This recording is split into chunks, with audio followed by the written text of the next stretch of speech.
these are just happy days for me when I check on the charts and my setups played out.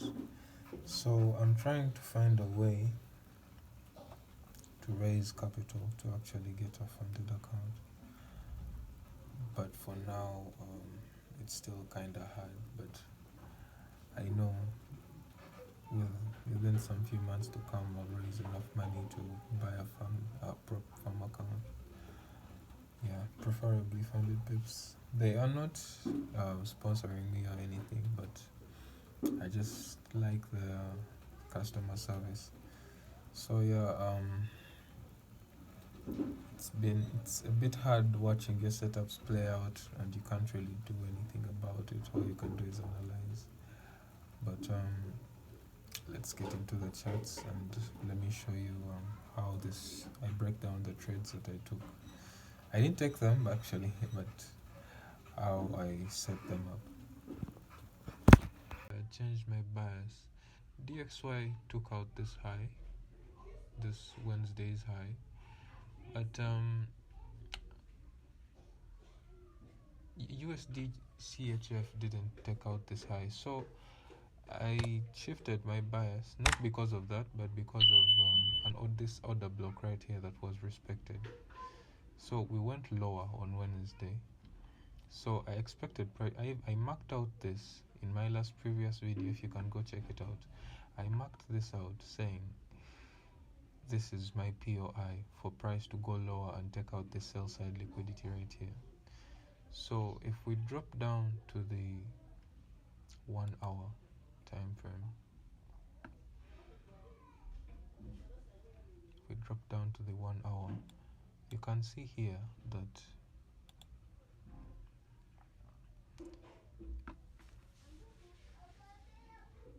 price consolidated during Asia, and this is what we like to see according to ICT concepts.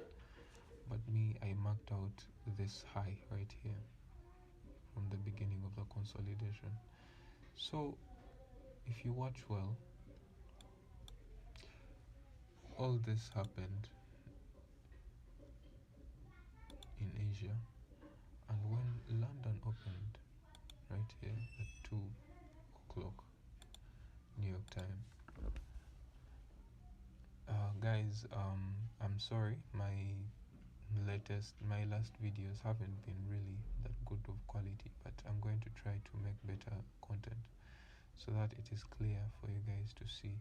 So when we come to mark out our New York midnight opening price right here,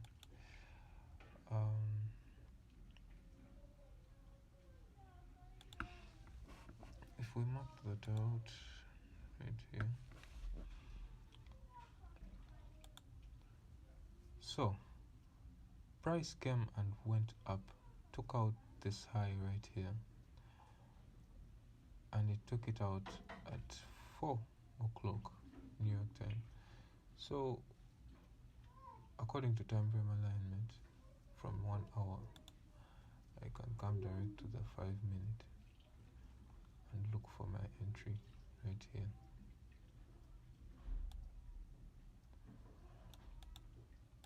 But this looks too disorganized. Let's come back to the 15-minute.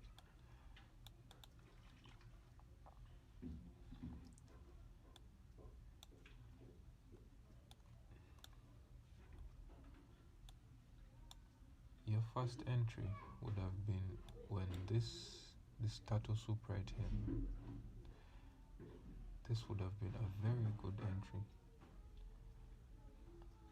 But according to me, I nowadays enter at levels. I do not enter really because of a PDRA. Once I see what I want to see, all I do is I pick out my levels, and right here I have my 50 level. If you can see that, with that 50 level right there, that is where I will enter, to be honest. Right there at the 50 level.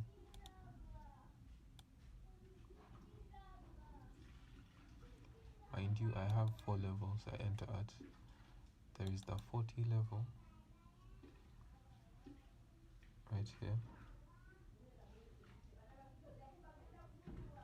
I would enter the 40 level, which aligns with an order block as well. Then the 50 level, then the A70 level, but this wasn't close. So it all depends on the time of the kill zone, with my stop loss at 10 pips right here. And we would be seeking sell side liquidity, as we said, right here.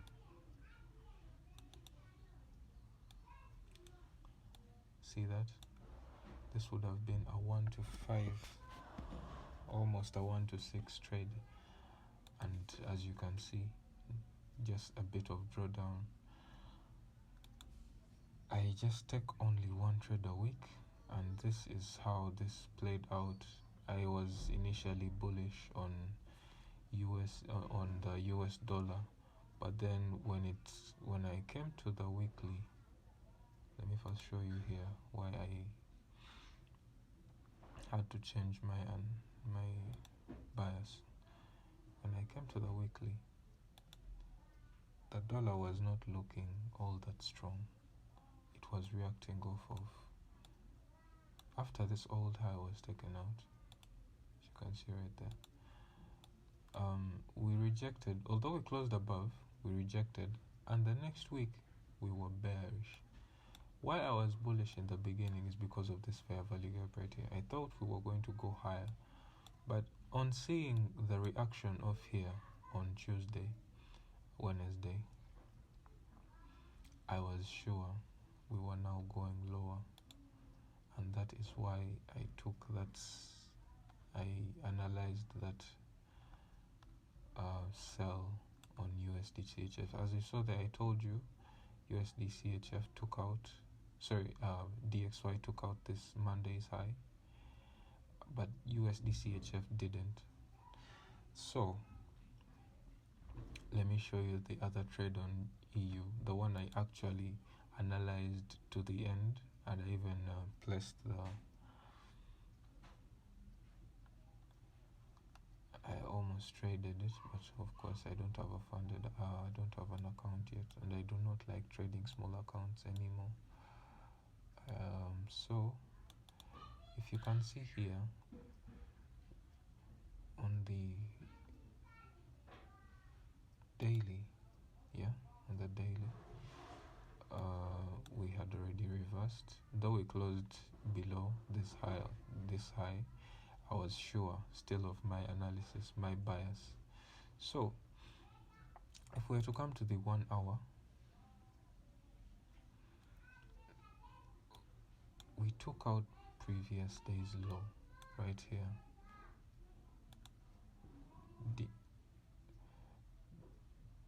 The Euro USD took out Tuesday's low, not Monday's low, but it's all the same. You wouldn't want to wait for this, because you would know that according to time, it's already time for us to go higher.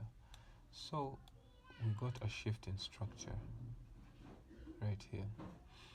So at the same time, Euro USD, I marked out this fair value gap on the 1 hour. I actually took the entry on 1 hour. I didn't want to disturb myself by going on the lower time frame. I took it at the consequent encroachment of this up to this new week opening gap right here, and that was it for this week. I wouldn't, if I were to take these trades, I wouldn't be looking for anything else in the market. NFP, I do not like trading news. That is a wastage of money. Yes, you can make big, you can lose more actually, and it's not good for your psychology. So thank you very much for sticking with me to the end. Like and subscribe to my channel. I'll always be posting such content, and for any mentorship, I'll just be posting this free content over here, so that you guys keep winning as well. I'm currently in Uganda, a forex trader, but I know that many people are struggling out there with ICT concepts. Hey guys, welcome back to my channel. Yo, I'm Elson here, and I just wanted to give you my analysis on what happened yesterday. I remember posting a video, I think it was before yesterday, about, it was a video I posted on Tuesday actually, about me changing my bias of what had happened, and actually it paid off. If you go back and see the video right here, it will show you how I was talking about how I changed my bias for the week from a bullish dollar to a bearish, from a bullish dollar to a bearish dollar. So all my setups actually played out, both USDCHF and EURUSD. I just woke up in the morning. Actually, I'm just from work right now. Looking at the charts, and also all the TPs were smashed. And let's just hop onto the charts and I show you how it went.